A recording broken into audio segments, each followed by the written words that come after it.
Another item from Costco, item number 522082, the MessageStor magnetic dry erase board. It's a really good price compared to getting it anywhere else. It comes with, what does it come with? Let's check it out. Looks like we have four markers. Well, yeah, there's 4 markers, but it looks like there's a marker on each side. So we have orange, purple, green. I don't know what that other one is. Maybe that's green, purple, red. Maybe these are red. I don't know. Maybe it's an eraser. The eraser is over there in the corner. It comes with some magnetic pieces, and it comes with the hardware to mount it.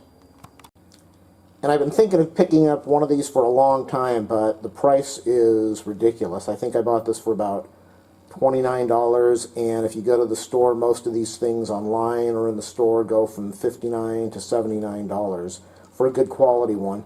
So I'm going to show you how to mount this thing, and then I'm going to do testing it out. After you find your center point, then you're going to get your template and you're going to put it on the wall and make sure that you've got the center point of the template lined up right over here vertically, and then mark where you want the height of this board to be, and then mark your holes. Make sure that you always measure twice and drill once, so don't mess this thing up. Take your time, get out that tape measure.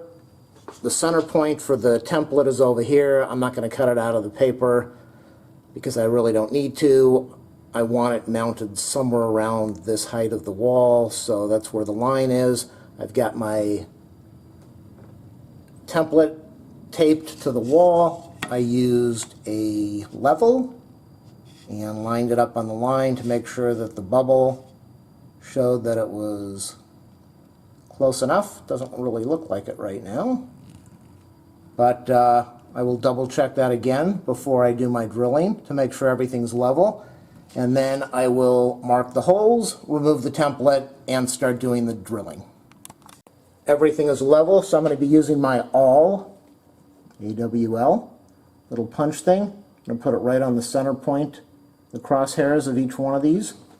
And I'm going to press inward to mark my center point. There are the 2 points that I'm going to be mounting my screws into. That's where I'm going to put my drill bit, and I've got the other 2 over here. Not so easy to see, but there's one and there's the other.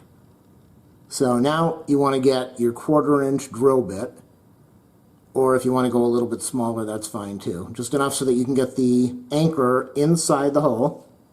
Knock and make sure that you don't have studs over there. I might have studs, but it's a 5/8-inch wallboard, and I don't believe the anchors are that deep, so you should be okay even if you do have studs that you're going behind.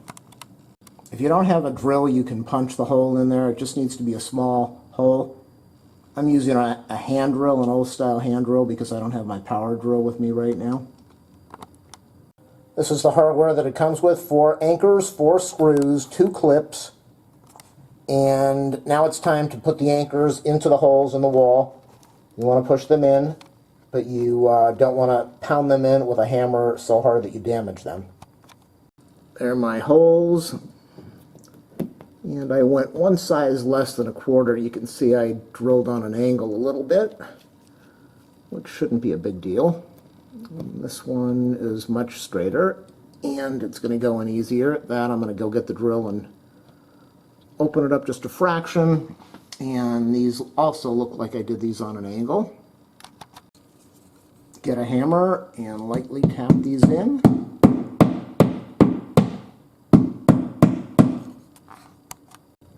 I'm zoomed in a little bit so you can see there's a rim around your anchor, so if you drill your hole too big, this is going to go right through the wall. Make sure you do not go more than 1/4 inch.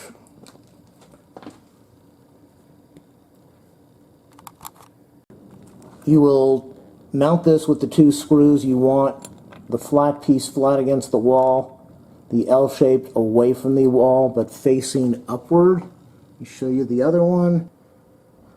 So get a screwdriver or a power unit and impact wrench, whatever you have, and push these 4 screws into the wall.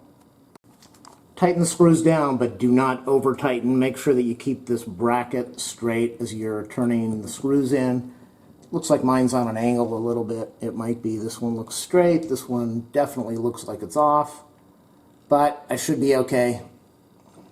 And then you're going to take your board, pick it up, line it against these tangs over here, and slide these between the backboard and the metal frame at the top. This is the plastic that holds on the markers. This is the back of the board. Unbelievable, but they mounted this plastic underneath the screws. So you're going to have to take off 3 screws on the frame. There's one over there, one over here, and one a little bit higher up. You're going to have to take off the screws. Don't try to break this thing off or cut it off, or you're going to end up ruining the frame on the back of this. Remove the 3 screws, take the plastic piece off that holds the markers, and then put the screws back in. On the back of the packaging, it has these spacers that they use in the box at the store when they're so they don't scratch each other. So what I did is I saved these things and I put them behind the frame on the bottom so that it holds it against. It holds it maybe a 1/4 inch away from my wall. I'm on an angle, but that's the install of the whiteboard. If you like my videos, do a thumbs up, a subscribe, a like. Go to my channel page and click on the support button if you want to help me out with a little donation. And that's it.